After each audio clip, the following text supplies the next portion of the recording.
एक छोटा सा चूहा था और एक ऋषि के आश्रम में रहता था। ज्यादा परेशान किसी को नहीं करता था।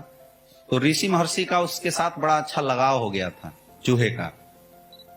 ऋषि महर्षि कहीं भी जाते थे आते थे तो कुछ ना कुछ उसको खाने पीने को दे देते थे। एक बार महर्षि ने देखा कि एक बिल्ली उस चूहे के पीछे पीछे दौड़ रहा है। तो बिल्ली पीछा पीछा लगा हुआ है तो महर्षि ने सोचा बेचारा चूहा परेशान है। उन्होंने उस चूहे को कुत्ता बना दिया। क्या बना दिया? ऐसे मंत्र फेंका, गिली गिली छू, और चूहा क्या बन गया? कुत्ता बन गया। अब जैसे कुत्ता बना पलट के देखा बिल्ली की तरफ तो बिल्ली भागी वहां से। बड़ा प्यारा कुत्ता, एकदम वफादार, दिन रात दो मिलाते रहता था, बैठे रहता था, खाना जो महर्षि देते थे वो खाते रहता था। एक बार एक शेर आ गया। क्या आया? शेर आया और वो पीछा करना शुरू किया कुत्ते का। महर्षि ने सोचा कि यार बेचारा कुत्ता देखो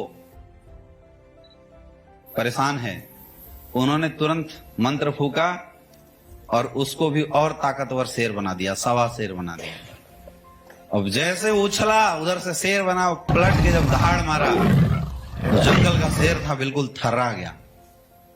लेकिन बड़ा वफादार शेर, क्योंकि बना तो था चूहे से शेर, बड़ा वफादार शेर था ये। जब भी कोई बात ऋषि जी बोलते वो करता, शिकार नहीं करता था, जो कुछ मिल जाता खा लेता था, बड़ा वफादार शेर। तो अगल बगल के जो आश्रम के लोग थे उसको हमेशा पुचकारने लगे कुत्ते जैसा। और कहीं जाता तो लोग कहानी बनाते, देख के हंस देते कि ये देखो ये चूहा था, महर्षि की कृपा से शेर बन गया है। कई लोग ऐसे बोलते कि देखो बेचारा कुत्ता था, शेर दौड़ाया तो महर्षि इसको शेर बना दिया। तो उसने सोचा कि भाई जब तक महर्षि जिंदा रहेगा तब तक लोग ऐसी ऐसी अफवाहें तो उड़ाते रहेंगे, और कभी भी अगर उनका मूड बदला तो मुझे फिर से चेंज कर सकता है। तो उसको लगा कि यार बड़ाई हमारी तो हो ही नहीं रही कि मैं शेर हूं, मैं इतना खतरनाक हूं। बड़ाई किसकी हो रही है? महर्षि की हो रही है बार बार। कि भाई हर समय कोई भी बोलता है यार देखो महर्षि ने बेचारे को शेर बना दिया, मतलब शेर को भी बेचारा बोला जाए। उसने बोला इस जड़ को ही खत्म करना पड़ेगा, महर्षि का काम कर दो खल्लास। और जब महर्षि को मार देंगे तो नाम होगा कि भाई देख महर्षि को मार के शेर बना है। आया ना? तो वो दबे पांव महर्षि बैठे हुए थे, उसकी तरफ देखा और जैसी नजदीक जाके झपट्टा मारा तो भाई बाप तो बाप होता है। महर्षि आ रहे थे वैसी उसकी नीयत पता चल गई। उन्होंने 2 बार मंत्र घुमाया और फिर से तो उछला तो शेर बन के टप से गिरता है, चूहा बन के चूचू करना शुरू कर दिया है। समझ में आ रहा है? तो कम से कम जिस इंसान ने हमें ऊपर ले जाने में, हमें आगे बढ़ाने में हमारी 1% भी मदद करी है, कुछ भी हो जाए उस इंसान का उपकार कभी नहीं भूलना चाहिए, चाहे वो 1% ही क्यों ना हो। कई लोग कृतज्ञ बन जाते हैं। जब बिजनेस डेवलप हो रहा होता है, कौन किस तरीके से आपको सपोर्ट किया है नहीं ये शायद आपको दिखाई दे सकता है, या सक्सेस की उमांद में आप ये बात भूल भी जाते हैं कि किसने मेरी क्या हेल्प की थी। और कई लोग अपने अपलाइनों की बुराई करने लगते हैं। कई लोग जो सीनियर उनको आगे बढ़ाया था उसके बारे में ऐसा बोलने लगते हैं कि सर आपने मेरे लिए किया ही क्या है, मैं सब कुछ हूं। अरे सोच के देखो, जब तू इस इंडस्ट्री में नहीं आया था तो वही अपलाइन था जो आपके घर गया था और आपको विश्वास दिलाया था कि दोस्त तू भी लाखों रुपए कमा सकता है। आप 20,000 रुपए की इनकम ले रहे होते हैं, या कोई 15,000, कोई 30,000, कोई 40,000, कोई फौज से रिटायर होके कहीं पे बैठा हुआ था। ऐसे समय पे एक अपलाइन ही तो था जिसने आपको भरोसा और विश्वास दिलाया था कि दोस्त तेरी जिंदगी बदल सकती है, तेरी लाइफ में बदलाव आ सकता है, तू भी अपने बीवी बच्चों के सपनों को पूरा कर सकता है। और हमने उस समय उसकी नहीं सुनी थी, हम निगेटिव थे। तब कहां गया थी आपकी बड़प्पन? सोचो कहां गई थी हमारी बड़प्पन? उस समय हम कहां थे? जब बोला डीडी का पैसा दे दे और हम बहाना बना रहे थे, लेकिन वो बेचारा फिर भी आपके पीछे लगा रहा तब तक, जब तक आपने पैसे नहीं दे दिया। तब आपकी काबिलियत कहां थी? आपको प्लान देने नहीं आता था, उस बंदे ने आपको प्लान देना सिखाया। खुद बाइक पे बैठता है, आगे सामने से गाड़ी चलाता है, आपको पीछे बैठाता है, एक एक प्लान आपके साथ देने जाता है, आपका पहला चेक रिलीज कराता है। तब आप कहां थे? तब हमारी काबिलियत कहां थी?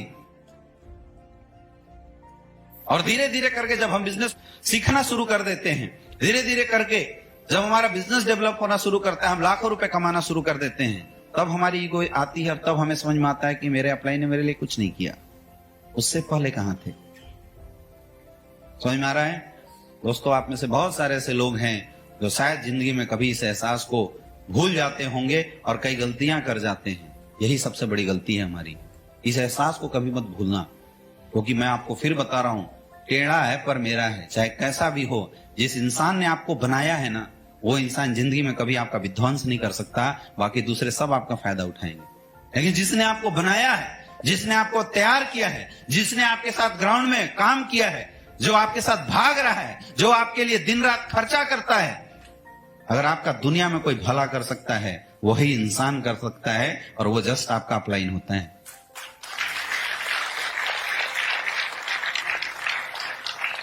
देखो, लड़ाई झगड़ा तो सब होते रहता है, बुरी बात लगनी, किसी की बात को काटना, ये सारी चीजें तो हमेशा चलती रहती है मेरे दोस्त, इसमें कोई प्रॉब्लम नहीं है, ये तो चलते रहता है।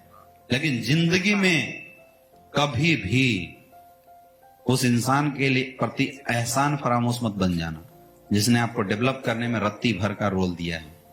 आप इस बिजनेस में काम करो या मत करो, रहो या मत रहो, लेकिन जिंदगी भर जहां भी जाओ उस इंसान का नाम जरूर याद रखते रहना, जिसने आपकी डेवलपमेंट में, आपको आगे बढ़ाने में रोल अदा किया है। समझ में आ रहा है? समझ में आ रहा है? हमेशा ग्रोथ करते रहोगे, ये एक सक्सेसफुल इंसान की निशानी है।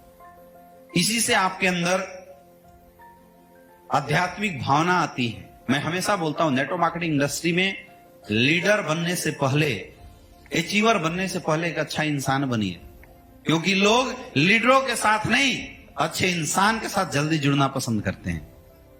लोग पैसे के साथ कनेक्ट नहीं होते, लोग इंसान के साथ कनेक्ट होते हैं। याद कीजिए, जब आपके पास कुछ नहीं था, आपकी टेस्टिमनी जीरो थी, उस समय भी आप किसी बंदे को प्लान देने गए थे, लोगों ने उस समय भी आपका साथ दिया था। उस समय क्या थी आपके पास?